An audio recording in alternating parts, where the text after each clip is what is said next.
Nards, after 3 years, champion ulit kayo. Tonight, nag-deliver ka, crucial 3, itong fourth quarter. Sobrang blessed Sobrang blessed ko kasi totoo lang, nung halftime, sobrang down namin kami lahat. Papasok sa dugout. So, inano lang namin na keep on fighting, dapat di kami mag-repeat. So, ayun, sobrang sarap sa feeling eh. Ang tagal na nung last champion namin.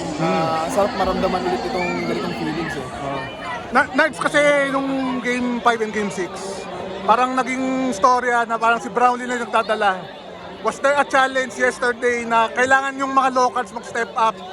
Dahil siyempre si Brownlee na yung sa inyo eh. Yes, sobrang grabe yung challenge eh. Kasi yun talaga binibili ng Talking Tex eh.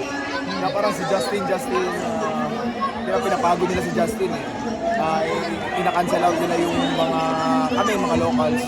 So ayun, buti naman ngayon at saka nag-step up yung mga locals at natulungan namin si Justin. Alam naman natin, parang 3 sunod kayong natalo sa TNT in the finals.